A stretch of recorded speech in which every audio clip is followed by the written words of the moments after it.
Hi, Tony DeWitt here, Missouri appellate attorney and a guy who likes to make the law make sense on YouTube. Today we're going to be talking about the Girardi Keese bankruptcy, and all of the statements that I will be making are based on the public record and news media reports. You should do your own research and reach your own conclusions based on this, and nothing I say on here should be taken as fact because nothing has yet to be proved. So with that little introduction, I'll have more in just a second.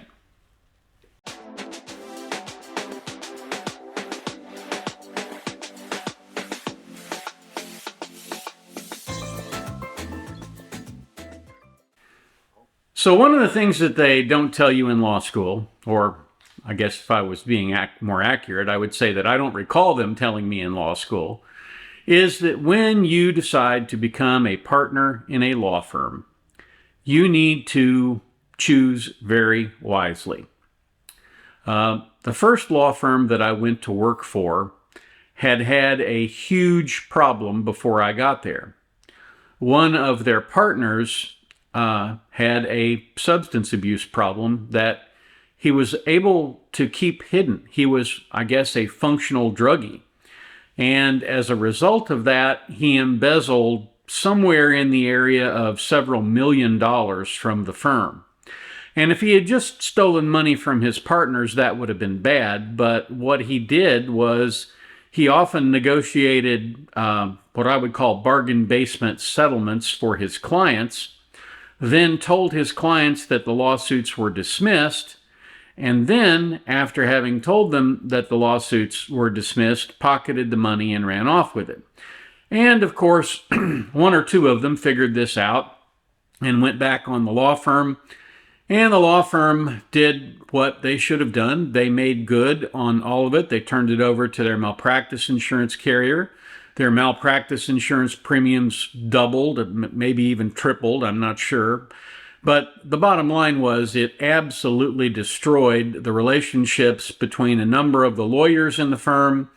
And over the course of the next probably 4 years, including the 2 that I was there, people came and went with regularity because the personalities had been so badly corrupted by that bad lawyer who had gotten in there and really affected everybody's lives.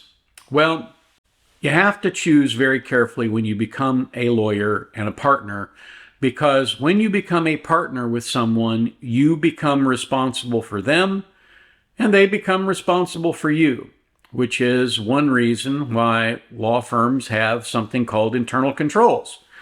Internal controls are designed to prevent any one lawyer from having too much power.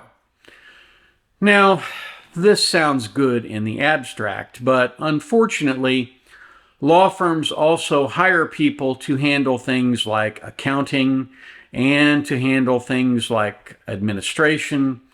And as a result, sometimes those people can be bullied, sometimes those people can be intimidated, and the internal controls, for whatever reason, manage to fail.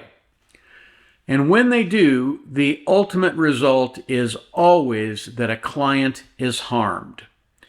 And when a client is harmed, there is often very little recourse for the client, because the client is presumed to have known what they were doing when they hired the attorney.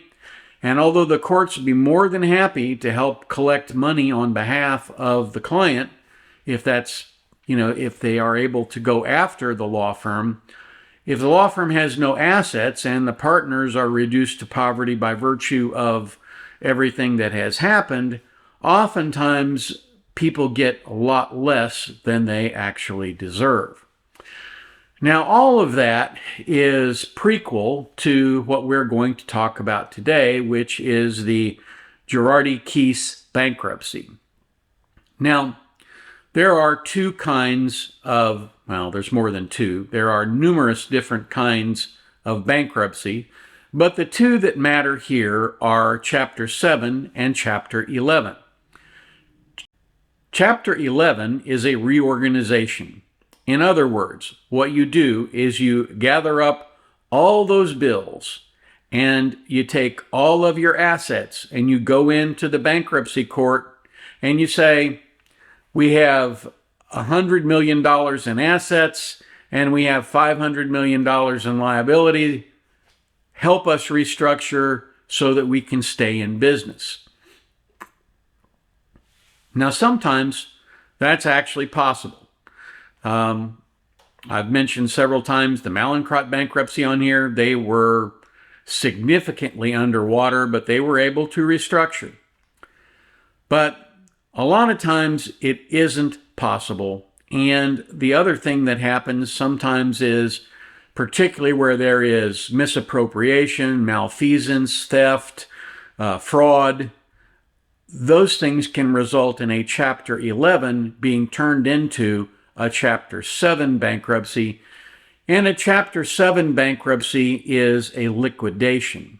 In essence, what the court does is it says, okay, in this pile over here, we have all these liabilities, $100 million in liability. And over here, we have maybe $75 million in potential assets. And so a trustee is appointed. Usually the U.S. trustee is appointed. In a Chapter 7, there is an independent trustee. In a Chapter 11, usually individuals within the company continue to operate it and do business as usual while the bankruptcy process goes on.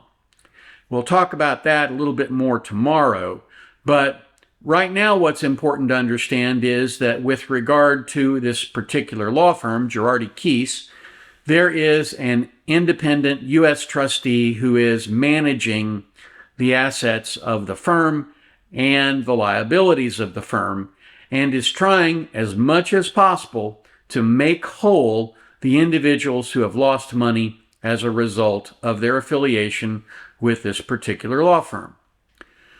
Now, I have not studied the bankruptcy docket at great length. I have not seen all of the pleadings that have been filed. I do not know how strong the evidence is, but this is what I know from a number of media reports. First, it would appear that the Girardi in the Girardi Keese, Tom Girardi, began to suffer from a form of dementia, Alzheimer's dementia. And as a result of that, his judgment and decision-making skills were perhaps skewed. Now, that is the most charitable way for me to characterize this. And there is some evidence that he is in an assisted living facility now because of this particular form of dementia. But the other way to look at it is that sometimes people run to the hospital when the policemen are chasing them down the street. So we won't know for quite some time exactly how this all ends, but suffice it to say there are numerous allegations that Mr. Girardi did some things that perhaps he should not have done.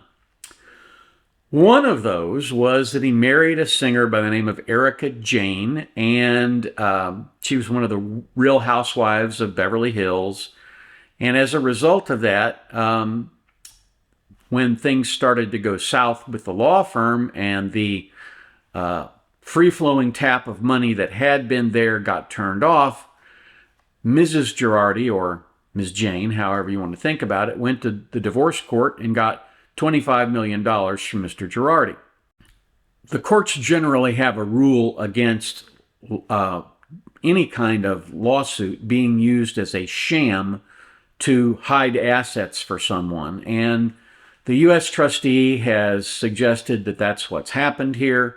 He will have what's called an adversary proceeding, and in the adversary proceeding, he will put forth the evidence of this supposed relationship and try to establish that it was a sham divorce and that it was an attempt to hide assets. And if he's successful, he will be able to recover much of that $25 million from Ms. Girardi. But if he is not, and he's unable to prove those allegations, then she will continue to have control of those assets. Another thing that I thought was very interesting is that the chief financial officer has been indicted. and has been accused of, among other things, spending firm money on the remodel of his house and trips and other things like that. And you often see this in embezzlement cases where someone has a rich reservoir of money to draw from, and they think, well, nobody will miss $1,000. And when they get by with that, they think, well, nobody's going to miss $5,000. And when they get by with that, they think, well, $100,000 when you got 30 million in the bank, nobody pays attention to that. And as a result of that, the CFO, I think, got in over his head, let's say, and allegedly, did all of these things and has been indicted for that. The question at issue is, where were the internal controls in this firm? As Mr. Girardi is developing this Alzheimer's dementia, there had to be symptoms that he wasn't all there, that he was making bad decisions. Not only bad strategic decisions in cases, but bad tactical decisions, bad life decisions. I don't know. But I can tell you this much, that whatever the reason, nobody took the bull by the horns and sat him down and said, you're screwing up and we need to fix this. And a lot of that is because when someone has their name at the beginning of the law firm list, they are usually, in most cases, the most important and the most invested partner in that firm. And if you aim at the king, you have to kill him. That's the conventional wisdom, and that's a metaphor for if you are going to unseat the chief partner, you better have plenty of evidence to do it, and I don't know whether the other partners and associates were aware of that. But here's what I do know. I know that all of those partners are going to be on the hook for large sums of money. They are going to have to settle with the U.S. trustee for funds that they pulled out of the firm. Now, I want to be clear here. They pulled that money out of the firm legitimately based on cases that they had settled and fees that they were owed. They probably got bonuses. A lot of times in plaintiffs' firms, you get a piece of every firm, every case that you bring in. And sometimes you get that even before the end of the year. Usually it's at the end of the year, but sometimes they give bonuses mid-year for different things. So all of these folks who got money from the firm and who were partners in the firm are going to be on the hook for the mismanagement of both the CFO as well as the bad decisions of Mr. Girardi, or at least allegedly bad decisions of Mr. Girardi. So, nothing has been settled. Nothing has been decided yet. I do know that the trustee is going after the bank. They are going after the bank that serviced the firm because the trustee says there are some giant red flags that the bank should have picked up on and taken some action on. Whether or not that theory will ultimately pan out, I can't really tell you. But it looks to me like the U.S. trustee is doing exactly what you want a U.S. trustee to do, which is he's trying to recover money on behalf of the innocent people who were injured as a result of that firm. And so, my take on all of this is you have to choose your lawyers very carefully. Girardi had, I believe he had a private jet. He had multiple homes. He had all the trappings of wealth, and apparently, I guess you could say he had a trophy wife. If you look at the picture of the two of them together, he is a great deal older than his wife. And, all of these things could lead you to believe that he is a tremendously successful and excellent attorney. And in his prime, I believe that is true. But one of the problems with a high-stress lifestyle is that sometimes people self-medicate, and sometimes the effect of that self-medication over a long period of time produces, I guess you would call it altered thinking patterns. And sometimes people think they can get away with things that they know better than to even try to get away with. At any rate, there is a lot of coverage on this on the internet. If you go out and you Google Girardi Keese, there are a number of stories that talk about all the things that happened in this law firm. And it's an interesting tale because it underscores what I say all the time. you absolutely have to be careful when you choose a lawyer, that you make a decision based on not only on prior successes, but also on the ability to continue that success. And a firm that has a great deal of turnover in its staff or its lawyers is something that should send up red flags for you. So that's what I have for you today. Thank you very much for watching. All of the comments with regard to the Girardi Keese firm are made subject to the allegations of the U.S. trustee. I have no knowledge independent of those as to whether any of those allegations are true or false. I only know what I have read in the media, and I've offered you my opinion on some of those as to what may have happened. I have to say I am the most sorry for the good lawyers that were in that firm and who did good work for their clients. Both the partners and the associates are going to have a hard time moving on after this because they'll lose large chunks of money that were owed to them. And they will also sort of be tarred with the brush of having been with that firm. And I feel bad for them. I hope that they are all able to land on their feet and continue to do good work for their clients. Bankruptcy is an awful process. Nobody is made whole through it. When you have one apple and you've got to divide it up against with 5 people, everybody gets a fifth of the apple. Nobody gets the whole apple. So that's what I have for you. If you have any questions about this, please feel free to leave them in the comments down below. All the stuff I always say, like, share, subscribe, all that stuff helps me with the YouTube algorithm. But the thing that helps me the most is your comments. You guys have been very uplifting with your comments. I have to say thank you so much for that. It's been very useful for me. Thanks again. Have a terrific day. We'll catch you on here next time.